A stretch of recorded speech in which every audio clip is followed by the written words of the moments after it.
नमस्कार, एक बार फिर से आपका हमारे YouTube चैनल आर के क्लासेस कैंचिया में स्वागत अभिनंदन। आज हम पढ़ेंगे सामाजिक विज्ञान कक्षा 6 एनसीईआरटी की पाठ्यपुस्तक हमारे अतीत भाग 1 चैप्टर नंबर 4। इससे पहले हम पाठ 1, 2 और 3 ये पाठ हम एनसीईआरटी इतिहास कक्षा 6 के हम पढ़ चुके हैं और इनके क्वेश्चन आंसर भी हम हल कर चुके हैं।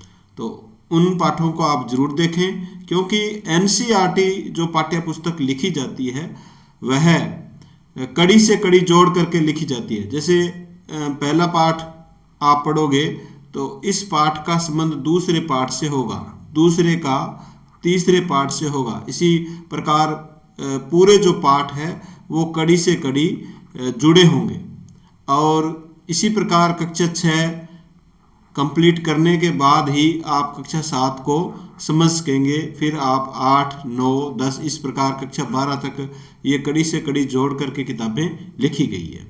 और प्रतियोगी परीक्षा की दृष्टि से आने वाली परीक्षाओं के लिए ये अति महत्वपूर्ण पुस्तकें हैं।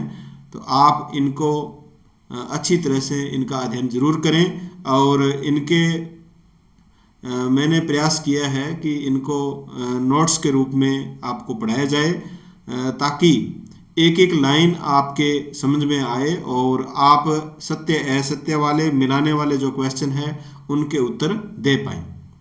तो आप वीडियो को शेयर कर दीजिए और लाइक कर दीजिए। जिन्होंने अभी तक चैनल को सब्सक्राइब नहीं किया है वो साथी चैनल को सब्सक्राइब जरूर करें। और कंपटीशन की तैयारी करने वाले साथी है वो कक्षा 6 के विद्यार्थियों को ये वीडियो जरूर शेयर करें। तो देखते हैं चैप्टर नंबर 4 देखिए क्या है। क्या बताती है हमें किताबें और कब्रें। किताबें और कब्रें हमें किसके बारे में जानकारी देती है। तो किताबें और कब्रें दोनों ही हमें इतिहास के बारे में हमें जानकारी देती है। तो हम इस पाठ को पढ़ेंगे। इसमें देखिए हम किन किन किताबों का पढ़ने वाले हैं और कौन कौन सी विशेष जो कब्रें हैं उनका अध्ययन करने वाले हैं। तो आप यदि ऑनलाइन टेस्ट देना चाहते हो, ऑनलाइन टेस्ट सीरीज ज्वाइन करना चाहते हो, तो एग्जाम विजन ऐप आप जरूर डाउनलोड करें। सबसे पहले देखिए इस पाठ में हम क्या पढ़ने जा रहे हैं। पाठ का परिचय है इसमें। इस पाठ में हम क्या पढ़ने जा रहे हैं। तो देखिए इस पाठ में हम क्या पढ़ने जा रहे हैं। दुनिया के प्राचीन ग्रंथों में से एक, वह ग्रंथ कौन सा है जो दुनिया के प्राचीन ग्रंथों में से एक है, इसका हम अध्ययन करेंगे। इतिहासकार ऋग्वेद का अध्ययन कैसे करते हैं। इतिहासकार है वो ऋग्वेद ग्रंथ का अध्ययन कैसे करते हैं ये भी हम जानेंगे। मवेशी, घोड़े और रथ, इनका वैदिक काल में क्या उपयोग था, क्या इनका महत्व था, ये भी हम जानेंगे। लोगों की विशेषता बताने वाले शब्द, लोगों की विशेषता बताने वाले शब्द यानी कुछ शब्द के अर्थ है वो हम जानेंगे।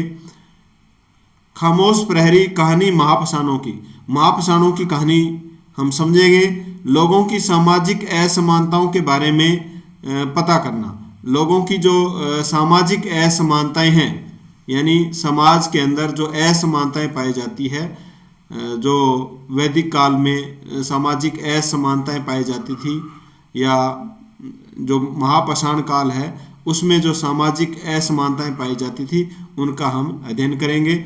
और ये जो महापाषाण देखो, पूर्व पाषाण, मध्य पाषाण और नव पाषाण ये हम पढ़ चुके हैं। इसके बाद में हम देखेंगे, देखो महापाषाण के संबंध में, महापाषाण काल में जो सामाजिक असमानताएं पाई जाती थी उनके बारे में हम पता करेंगे कि वो सामाजिक असमानताएं थी या नहीं थी। जैसे आज भी सामाजिक असमानताएं पाई जाती है, गरीब और अमीर, ये सामाजिक असमानताएं हैं। क्या कुछ कब्रगाह खास परिवारों के लिए थी, कुछ कब्रगाह बनी हुई है और उनके अंदर सोना, चांदी, आभूषण आदि हमें मिले हैं, तो क्या वो खास परिवारों की थी ये भी हम जानेंगे। इनाम गांव बहुत ही महत्वपूर्ण है। इनाम गांव एक विशिष्ट व्यक्ति की कब्र के बारे में हम जानेंगे। कंकालों के अध्ययन हमें क्या बताते हैं। कंकाल के जो अध्ययन है वो हमें किसके बारे में जानकारी देते हैं। नेक्स्ट है इनाम गांव के लोगों का काम धंधा। इनाम गांव के जो लोग हैं उनका काम धंधा क्या था।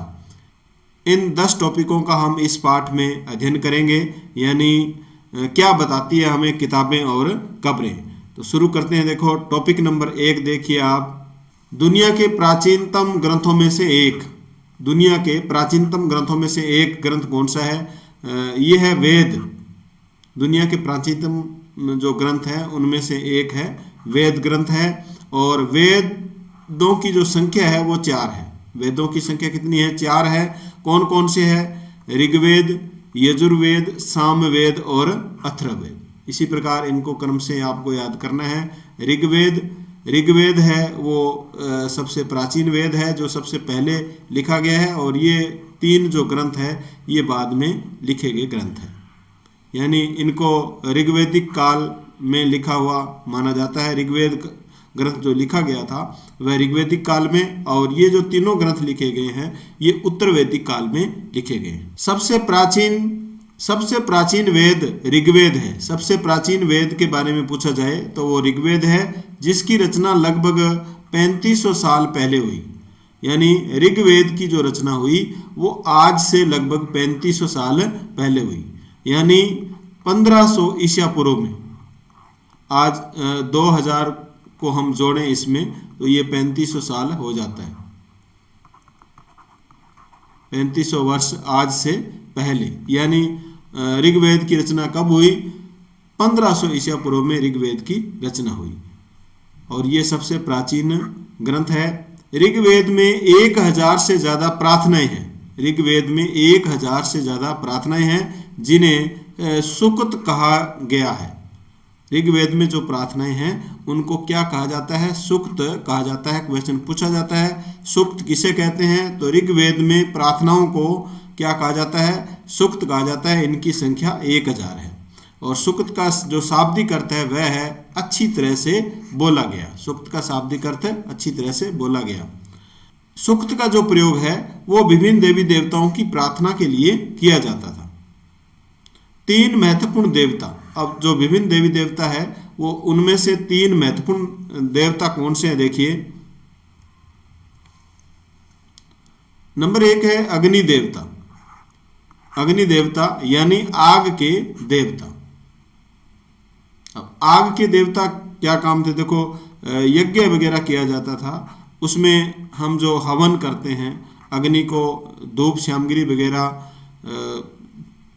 घी आदि का जो हवन किया जाता है वो हम अग्नि, यानी अग्नि है वो एक माध्यम माना गया है। एक मानव और ईश्वर के बीच में, मानव और ईश्वर के बीच में एक माध्यम माना गया है।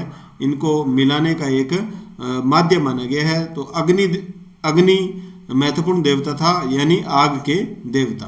दूसरा है इंद्र, जो युद्ध के देवता थे इंद्र। तीसरा है सोम देवता। तो सोम एक पौधा था जिससे एक खास पेय पदार्थ बनाया जाता था। सोम है वो क्या था? एक पौधा था, और इस पौधे से यानी सोम से एक खास पेय पदार्थ बनाया जाता था। तो ये 3 देवता है, अग्नि, इंद्र और सोम। ये आपको याद रखना है। वैदिक प्रार्थनाओं की रचना किसने की? ये जो वैदिक प्रार्थनाएं हैं, सूक्त है, इनकी रचनाएं किसके द्वारा की गई? तो इनकी रचनाएं ऋषियों के द्वारा की गई। वैदिक प्रार्थनाओं की रचना या जो सूक्त है इनकी रचनाएं ऋषियों के द्वारा की गई। कुछ प्रार्थनाओं की रचना महिलाओं ने भी की। तो ये भी पूछा जाता है क्या पुरुषों ने रचना की या महिलाओं ने भी रचना की थी सूक्त की? तो महिलाओं के द्वारा भी प्रार्थनाओं की रचना की गई थी। ऋग्वेद की भाषा प्राक संस्कृत या वैदिक संस्कृत कहलाती है। ऋग्वेद की जो भाषा है वह कौन सी है? प्राक संस्कृत या वैदिक संस्कृत है। ऋग्वेद का उच्चारण किया जाता था और श्रवण किया जाता था, न कि पढ़ा जाता था। लिखा हुआ नहीं था तो पढ़ते कैसे? यानी ऋग्वेद का सिर्फ उच्चारण किया जाता था और लोगों द्वारा उसका श्रवण यानी उसको सुना जाता था। पढ़ा नहीं जाता था, क्योंकि इसे छापने का काम तो 200 साल पहले ही हुआ है। ऋग्वेद को छापने का काम कितने साल पहले हुआ है? 200 साल पहले हुआ है। तो अतः ऋग्वेद का उच्चारण किया जाता था और उसका श्रवण किया जाता था, पढ़ा नहीं जाता था। ये आपको फैक्ट याद रखने हैं। नेक्स्ट देखिए, संस्कृत और अन्य भाषा। संस्कृत और अन्य भाषाएं। संस्कृत जिस भाषा परिवार का हिस्सा है उसे भारोपीय, देखो संस्कृत जिस परिवार का हिस्सा है उसे क्या कहते हैं? भारोपीय, यानी भारत और यूरोपीय। भारोपीय का मतलब है भारत और यूरोप, यानी इंडो यूरोपियन कहते हैं। संस्कृत जो भाषा है वह भारोपीय भाषा है, यानी भारत यूरोपीय भाषा है या इंडो यूरोपियन भाषा इसे कहते हैं। तो ये देखो कौन कौन सी भारत की भाषा है और कौन कौन सी यूरोप की भाषा है जिनसे मिलकर के संस्कृत बनती है। तो भारत की भाषा और यूरोप की भाषा। भारत की भाषा देखिए, असमिया, गुजराती, हिंदी, कश्मीरी, सिंधी और पारसी। और यूरोप की अंग्रेजी, फ्रांसीसी, जर्मन, यूनानी, इतालवी और स्पेनिश। ये यूरोप की भाषा है और ये भारत की भाषा है। दोनों को मिला करके कौन सा भाषा परिवार कहलाएगा? भारत यूरोप, यानी भारोपीय, इंडो यूरोपियन भाषा कहलाएगी।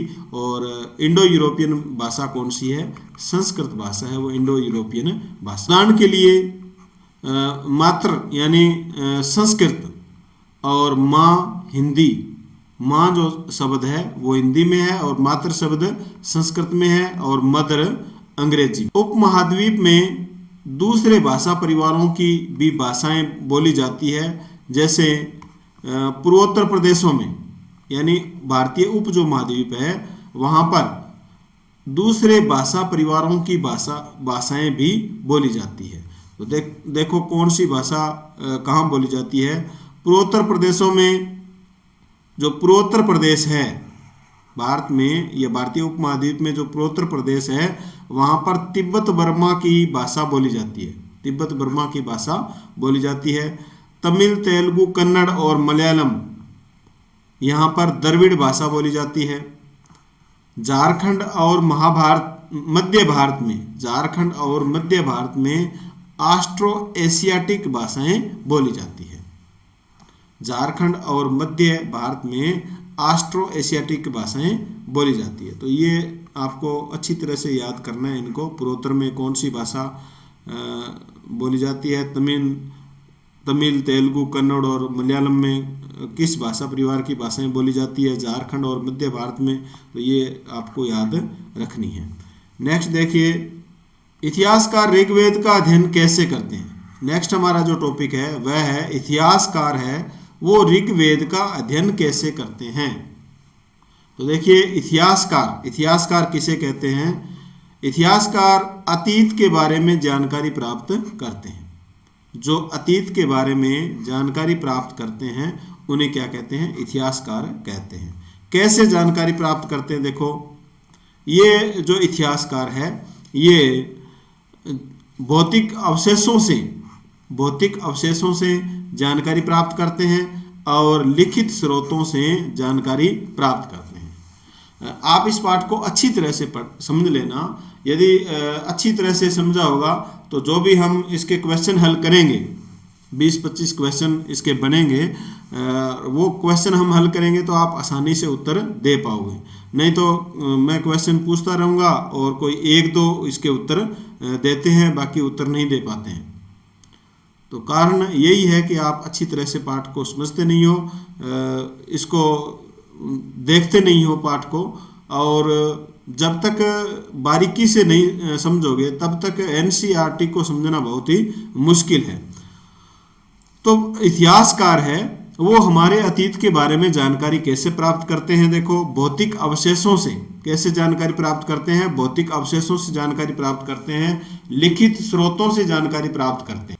ऋग्वेद के कुछ सूक्त वार्तालाप के रूप में, यानी ऋग्वेद के जो कुछ प्रार्थनाएं हैं वो वार्तालाप के रूप में अध्ययन इनका किया जाता है। देखो, विश्वामित्र और देवियों के रूप में पूजित दो नदियों, विश्वामित्र जी और देवियों के रूप में पूजित दो नदियों व्यास और सतलज के बीच वार्तालाप किया गया है।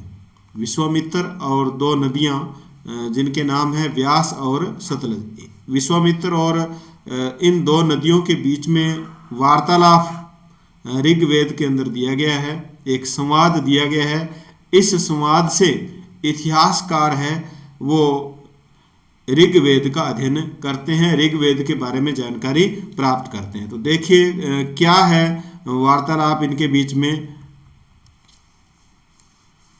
विश्वामित्र और नदियां, विश्वामित्र और नदियां। विश्वामित्र, देखो विश्वामित्र क्या कहते हैं नदियों को, हे नदियों, अपने बछड़ों को चाटती हुई दो दमकती गायों की तरह दो फुर्तीले घोड़ों की चाल से पहाड़ों से नीचे आओ।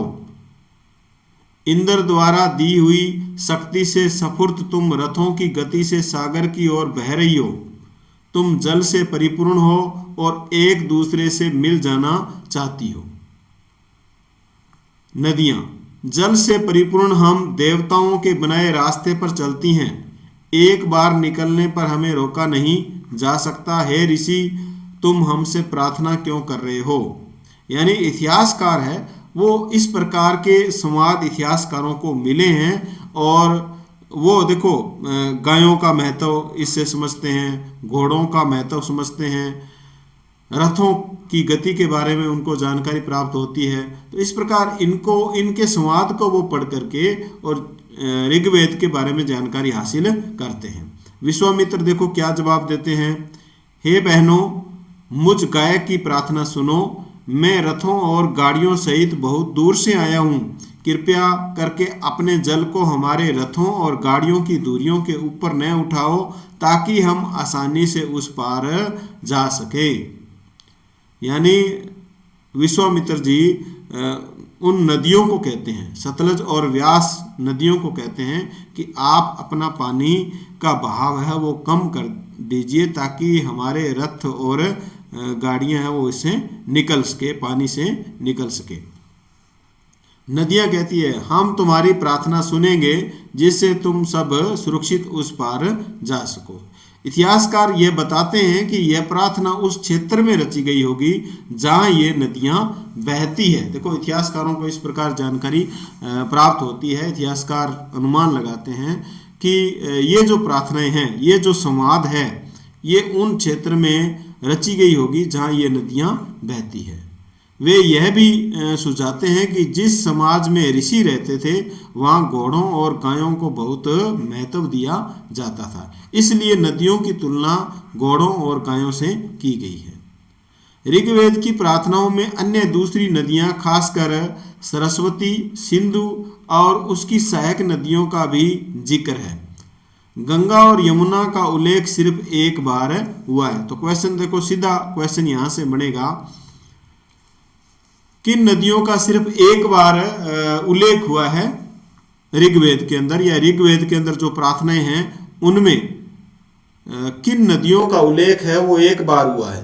तो ये है नदियां गंगा और यमुना नदियां, जिनका एक बार ही उल्लेख हुआ है। तो इनके नाम है वो अच्छी तरह से याद कर लेना। नेक्स्ट देखिए,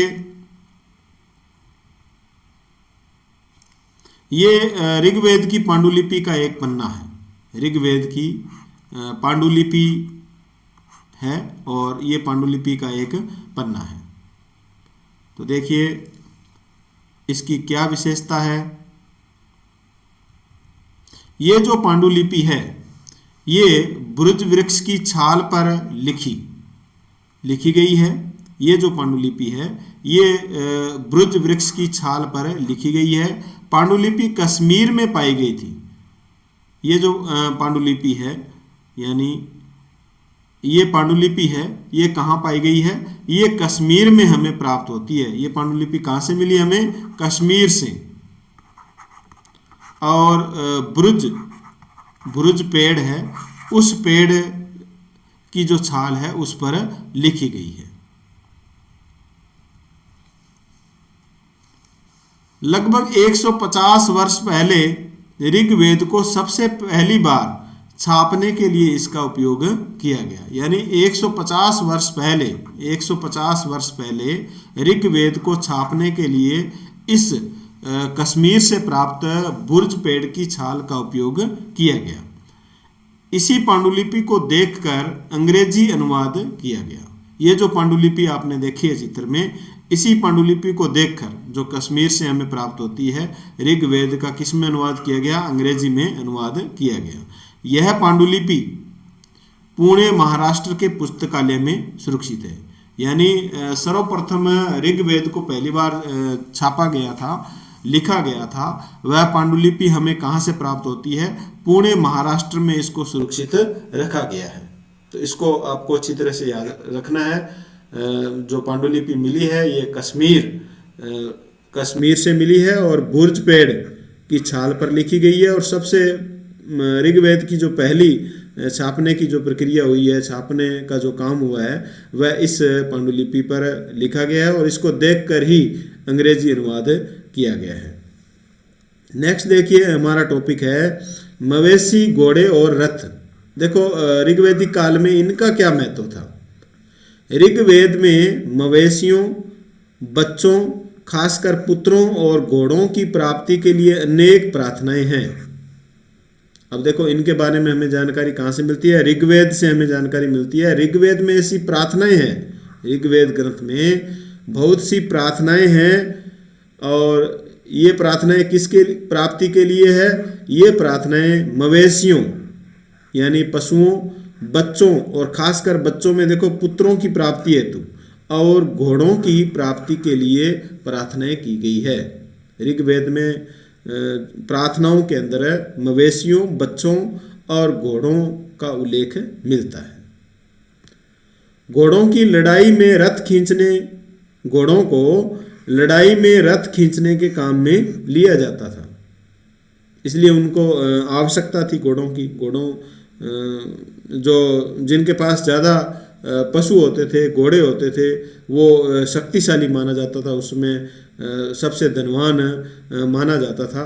इसलिए इनकी प्राप्ति के लिए ये लोग ऋग्वेद में प्रार्थनाएं करते थे। ऐसी प्रार्थनाएं इतिहासकारों को प्राप्त होती है। युद्ध पशुओं, भूमि, पानी और लोगों को बंदी बनाने के लिए लड़े जाते थे। अब देखो घोड़ों का प्रयोग लड़ाई के लिए किया जाता था, लड़ाई में रथ खींचने के काम आते थे घोड़े। तो लड़ाई क्यों की जाती थी? युद्ध क्यों किया जाता था? युद्ध भी देखो पशुओं को प्राप्त करने के लिए, भूमि प्राप्त करने के लिए, पानी प्राप्त करने के लिए और लोगों को ज़्यादा से ज़्यादा बंदी बनाने के लिए युद्ध लड़े जाते थे। तो युद्ध लड़ने का कारण पूछा जा सकता है, युद्ध क्यों लड़े जाते थे? पशुओं को प्राप्त करने, भूमि, पानी और लोगों को बंदी बनाने के लिए लड़े जाते थे। तो ये युद्ध लड़ने के कारण है, युद्ध क्यों लड़े जाते थे। नेक्स्ट देखिए, युद्ध ठीक है, युद्ध लड़ लिया, अब युद्ध जीत गए। युद्ध जीतने के बाद में क्या होता था? युद्ध जीतने के बाद युद्ध में जीते गए धन को, युद्ध में जीते गए धन में देखो कौन हो सकते हैं? पशु, ठीक है ना। ये मवेशी है, घोड़े है, भूमि है, पानी है और बंदी है। इनको युद्ध में जीता जाता था और जीतने के बाद में इसको, ये जो धन है, इसको सरदारों, पुरोहितों और यज्ञ के लिए बांट दिया जाता था। युद्ध में जो धन जीतते थे, धन कौन सा था? ये पशु, घोड़े, भूमि, पानी, ये जो धन था इसको सरदारों में, पुरोहितों में और यज्ञ के लिए बांट दिया जाता था। युद्ध में कौन कौन भाग लेते थे? देखो युद्ध में भाग कौन कौन लेते थे? अधिकांश पुरुष इन युद्धों में भाग लेते थे। यानी ज़्यादातर क्या है, महिलाओं की अपेक्षा ज़्यादातर पुरुष है वो इसमें भाग लेते थे। कोई स्थायी सेना नहीं होती थी, युद्ध लड़ने के लिए इनके पास कोई स्थायी सेना नहीं हो। ये जो फैक्ट है, ये जो कथन है, ये आपको हूबहू इसी तरह याद रखने हैं। कोई स्थायी सेना नहीं होती थी। नेक्स्ट देखिए,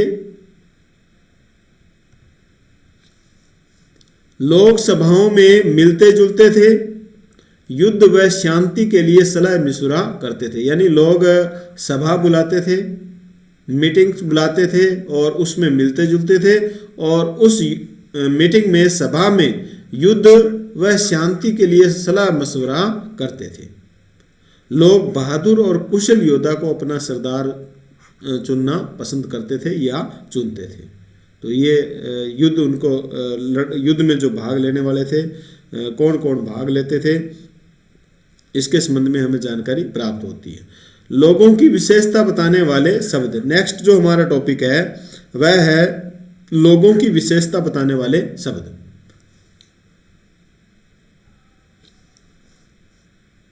दो समूह थे जिनका वर्गीकरण काम के आधार पर किया गया। दो समूह थे और दोनों समूहों का वर्गीकरण किस आधार पर किया गया?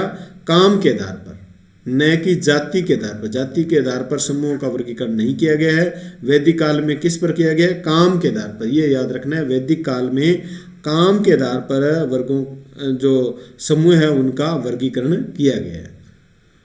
तो देखिए कौन से दो समूह थे। एक तो था पुरोहित या ब्राह्मण। एक वर्ग कौन सा था, समूह कौन सा था? पुरोहित या ब्राह्मण। इनका क्या काम था?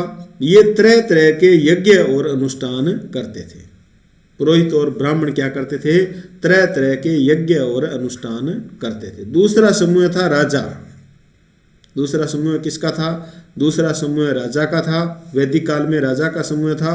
और ये राजा न तो राजधानियों, ये राजा देखो कैसे थे, ये राजा ऐसे थे, ये राजा न तो राजधानियों और न महलों में रहते थे, न इनके पास सेना थी, न कर वसूलते थे और वंशानुगत राजा नहीं बनते थे। यानी एक राजा के बाद में उसका पुत्र, ये जरूरी नहीं कि उसका पुत्र ही राजा बने। तो इस प्रकार के राजा होते थे वैदिक काल में। दो समूह थे,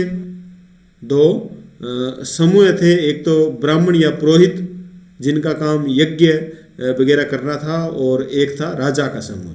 राजा क्या करता था? राजा देखो वैदिक काल में राजा किस प्रकार के राजा थे? न तो वो राजधानियों में रहते थे, न महलों में रहते थे, न उनके पास सेना थी, न कर वसूलते थे, और न ही वो वंशानुगत राजा बनते थे। नेक्स्ट देखिए आर्य।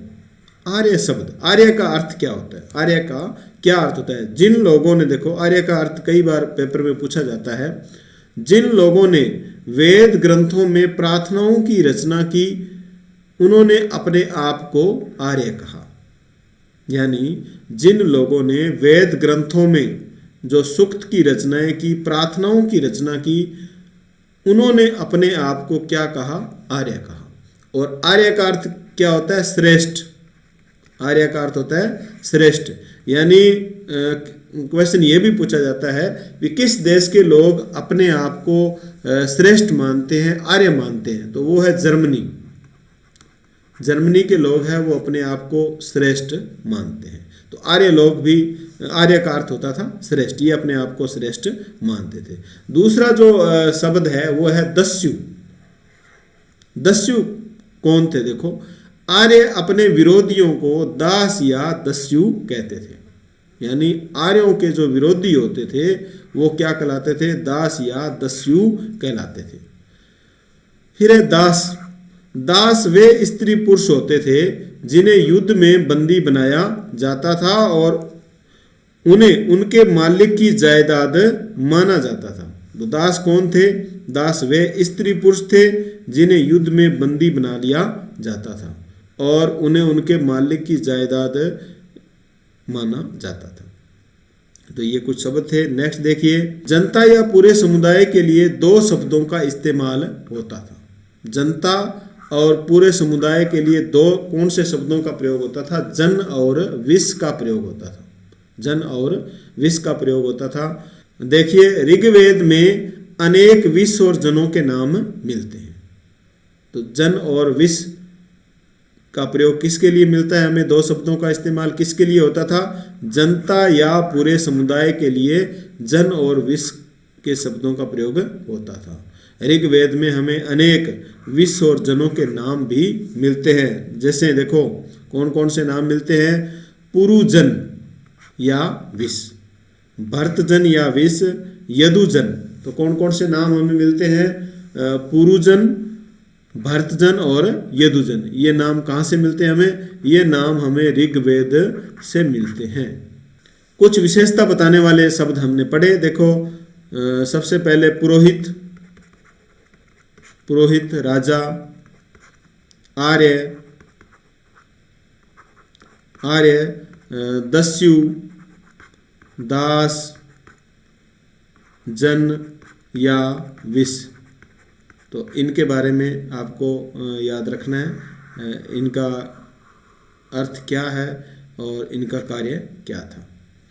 ऋग्वेद की रचना भारतीय उपमहाद्वीप के उत्तर पश्चिम में हुई। ये भी क्वेश्चन देखो सीधा क्वेश्चन पूछा जा सकता है। ऋग्वेद की जो रचना है वो भारतीय उपमहाद्वीप के किस दिशा में हुई? उत्तर पश्चिम दिशा में हुई। भारतीय उपमहाद्वीप के किस दिशा में हुई? उत्तर, उत्तर पश्चिम। ये उत्तर है और ये पश्चिम, उत्तर पश्चिम। यहाँ पर ऋषियों द्वारा ऋग्वेद की रचना की गई।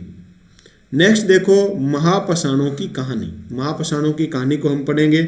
ऋग्वेद के बाद में हम महापाषाणों की कहानी है वो पढ़ेंगे। और महापाषाण जो काल था, ये जो हमारा क्षेत्र है दक्षिण भारत, ये महापाषाणिक जो काल है ये दक्षिण भारत से संबंधित है। तो देखिए ये महापाषाण है जिसे ताबूत समाधान क्या कहते हैं? ताबूत समाधान या शिष्ट कहा जाता है। शिष्ट किसे कहा जाता है? ताबूत समाधान या शिष्ट इसे कहा जाता है महापाषाण को। ये महापाषाण मिला है हमें इतिहासकारों को या पुरातत्वविदों को, खुदाई में महापाषाण मिला है जिसे क्या कहते हैं? ताबूत समाधान कहा जाता है या शिष्ट कहा जाता है। तो इसमें देखिए महापाषाण कब्र बनाने की प्रथा लगभग 3000 साल पहले शुरू हुई।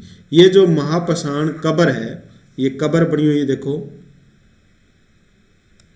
ये यहाँ कब्र बनी हुई है यहाँ पर इस प्रकार। और साइडों में ये देखो संकेत के लिए यहाँ पत्थर लगाए गए हैं गोल, ये संकेत के लिए यहाँ पत्थर लगाए गए हैं।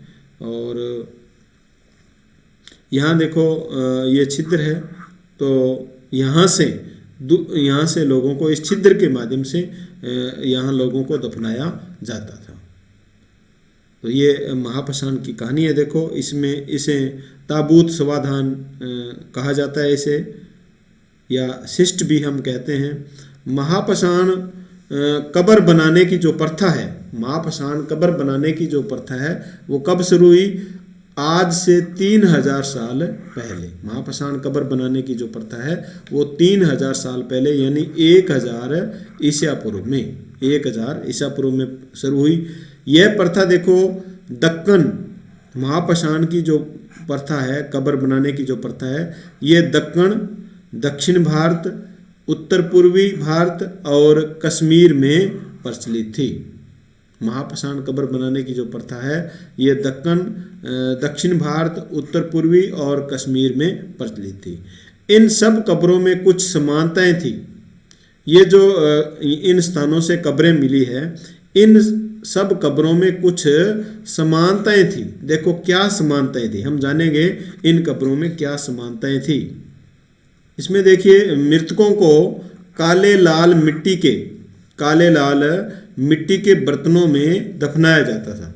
यानी इनमें ये जो कब्र हमें मिलती है इनमें क्या समानताएं थी। इसमें देखो मृतकों को काले लाल मिट्टी, ये याद रखना है, काले लाल मिट्टी के बर्तनों के साथ दफनाया जाता था।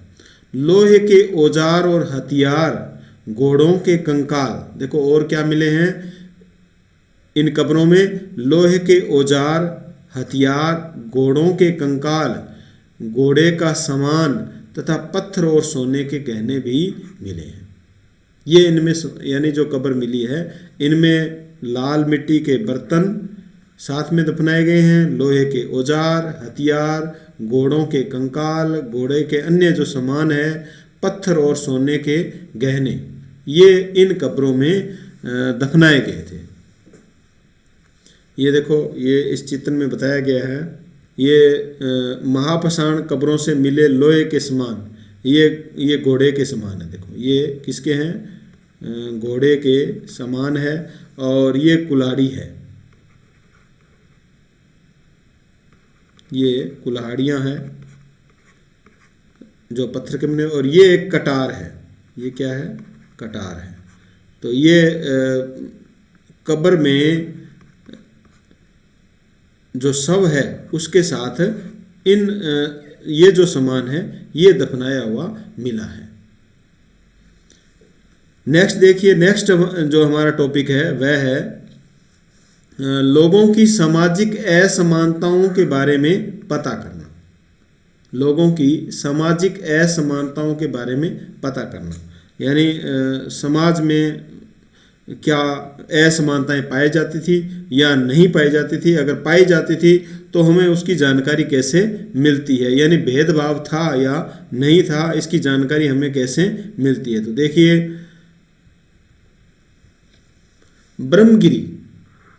ब्रह्मगिरी यहाँ से व्यक्ति की कब्र में 33 सोने के मनके और शंख पाए गए हैं। ब्रह्मगिरी से 33 सोने के मनके और शंख पाए गए हैं। देखो नक्शे में ब्रह्मगिरी देखते हैं कहाँ पर है। इस मानचित्र में देखिए, देखो यहाँ ये ब्रह्मगिरी है, और ये जो ब्रह्मगिरी है ये कर्नाटक राज्य में है। ब्रह्मगिरी कौन से राज्य में है, कर्नाटक राज्य में है। यहाँ से 33 देखो 33 सोने के जो आभूषण है वो मनके है वो यहाँ से प्राप्त होते हैं। तो इस ब्रह्मगिरी को आपको अच्छी तरह से याद करना है। ब्रह्मगिरी कहाँ पर है, कर्नाटक में है। यहाँ से व्यक्ति की कब्र में 33 सोने के मनके और शंख प्राप्त हुए हैं। कुछ कब्रों में मिट्टी के बर्तन मिले हैं। कुछ कब्रों में क्या मिले हैं, मिट्टी के बर्तन मिले हैं। इसका मतलब कुछ लोग गरीब थे और कुछ अमीर थे। देखो यहाँ सोने के मनके और शंख पाए गए हैं कुछ व्यक्तियों की कब्र में, और कुछ बेचारे जो लोग थे उनके साथ उनकी कब्रों में मिट्टी के बर्तन मिले हैं। तो इसका मतलब है जिनके साथ मिट्टी के बर्तन मिले हैं वो लोग गरीब थे, और सोने के जो आभूषण मिले हैं वो लोग अमीर थे। इसका मतलब इन दोनों उस समय सामाजिक असमानताएं पाई जाती थी, सामाजिक भेदभाव पाया जाता था। क्या कुछ कब्रगाहें खास परिवारों के लिए भी थी? तो देखते हैं कुछ कब्रगाहें हैं वो खास परिवारों के लिए थी या नहीं। कभी कभी महापाषाणों में एक से अधिक कंकाल मिले हैं।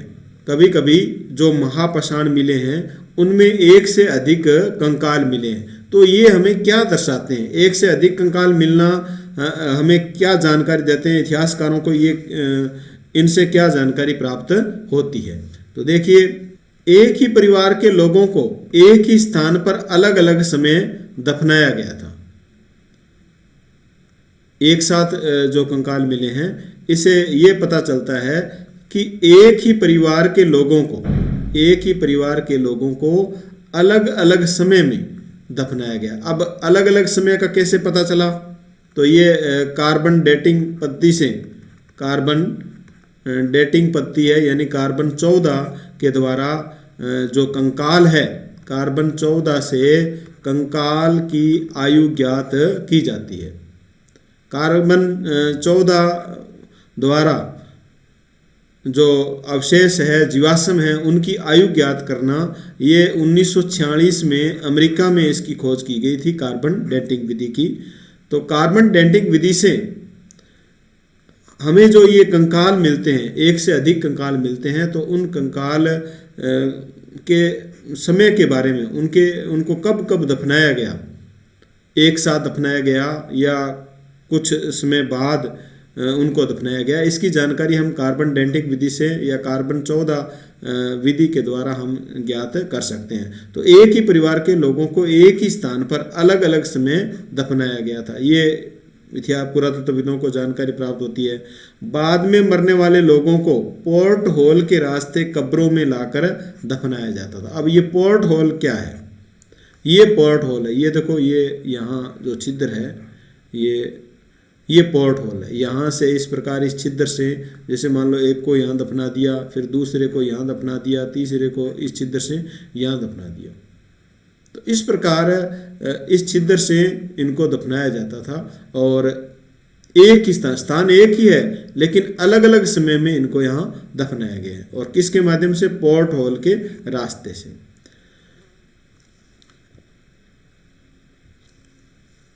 गोलाकार लगाए गए पत्थर या चट्टान चिन्हों का काम करते थे। ये जो गोलाकार पत्थर और चट्टान ये लगाए गए हैं, ये चिन्ह या संकेत के काम, यहाँ भी कुछ लोगों को यहाँ देखो दफनाया गया है और यहाँ पत्थर गाड़ दिए गए हैं। इस पत्थर का मतलब है कि यहाँ ये संकेत है, अभी यहाँ कुछ किसका शव है, यहाँ पर किसका शव है, इस प्रकार संकेत बने हुए हैं।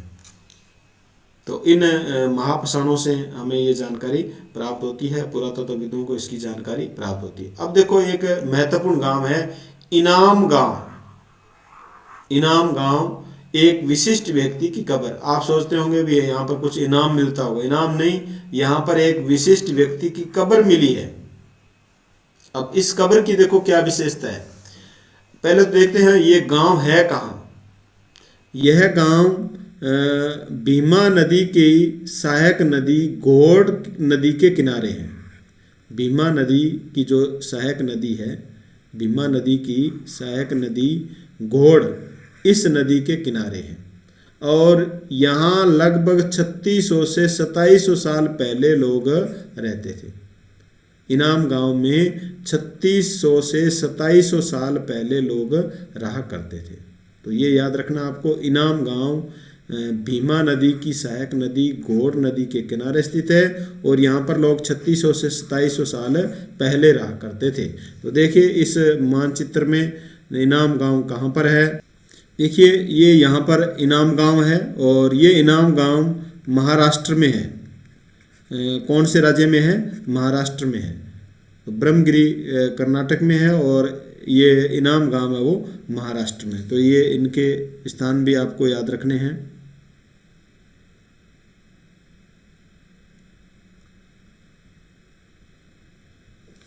अब यहाँ से इनाम गांव से विशेष कब्र मिली है। देखो कब्र की क्या विशेषता है। यहाँ देखो, वयस्क लोगों को प्राय गड्ढे में सीधा लिटाकर दफनाया जाता था। इनाम गांव में जो महाराष्ट्र में है, इनाम गांव में लोगों को गड्ढे में सीधा लिटाकर दफनाया जाता था और उनका सिर उत्तर की ओर होता था। लोगों का सिर किधर होता था? उत्तर की ओर होता था। कई बार घर के अंदर ही दफनाया जाता था। दफनाए गए व्यक्ति के पास बर्तनों में खाना पानी रखा जाता था।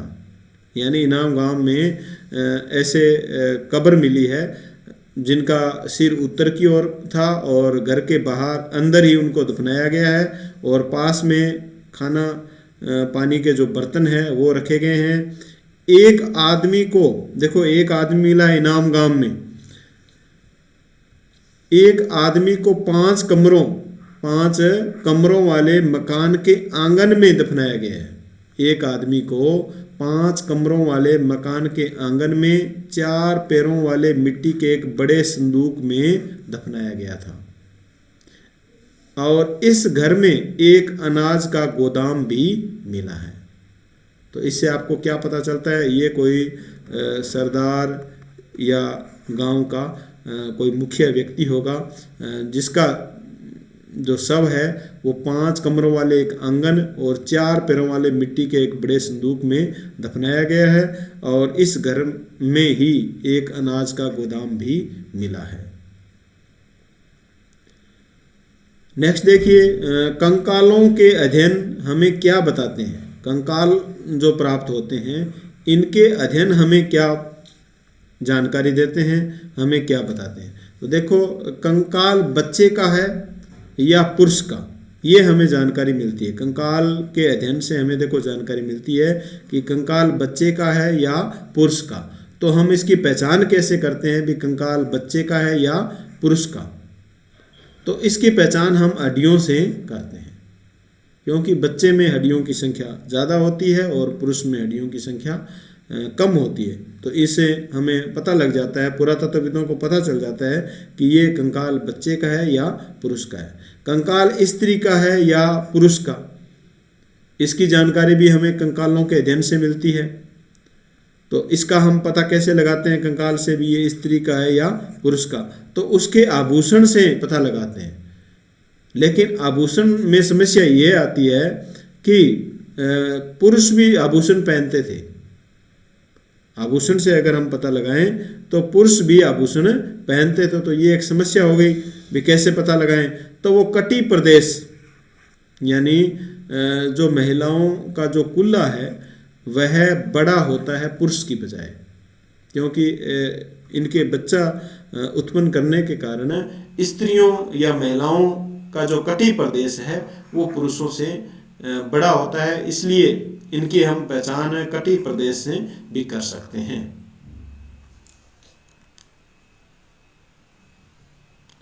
नेक्स्ट है लगभग 2000 साल पहले, लगभग 2000 साल पहले एक वेद था चरक। लगभग 2000 साल पहले एक वेद जिसका नाम था चरक, उसने एक ग्रंथ लिखा चरक संहिता। चरक ने कौन सा ग्रंथ लिखा? चरक संहिता। कब लिखा? लगभग 2000 साल पहले। इस चरक संहिता में देखो क्या बताया गया चरक के द्वारा। मनुष्य के शरीर में 360 हड्डियां बताई गई। चरक ने चरक संहिता में मनुष्य के शरीर में कितनी हड्डियां बताई? 360 हड्डियां बताई, जबकि आधुनिक जो शरीर रचना विज्ञान है उसके अनुसार 206 हड्डियां हैं। तो देखो कितना अंतर है। इतना अंतर क्यों आया?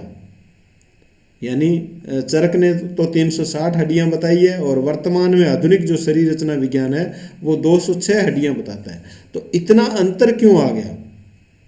क्या चरक को जानकारी नहीं थी इस बात की?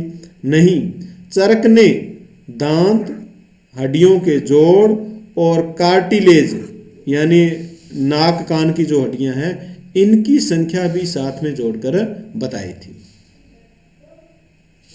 तो ये हड्डियों के बारे में ये जो फैक्ट है वो हमें याद रखने हैं। देखो मनुष्य के शरीर में चरक के द्वारा कितनी हड्डियां बताई गई? 360, और शरीर रचना विज्ञान के अनुसार 206 हड्डियां हैं। और अंतर ये दांत की हड्डियां और ये हड्डियों के जो जोड़ है कार्टिलेज के कारण ये इतना अंतर आ रहा है। नेक्स्ट देखिए, इनाम गांव के अंतिम जो टॉपिक है वो है इनाम गांव के लोगों के कार्य। इनाम गांव के जो लोग हैं वो क्या कार्य करते थे? इनाम गांव के में पुरातत्वविदों को, इनाम गांव में पुरातत्वविदों को गेहूं, जौ, चावल, दाल, बाजरा, मटर, तिल के बीज मिले हैं। अब ये मिले हैं तो बताओ वो क्या करते होंगे?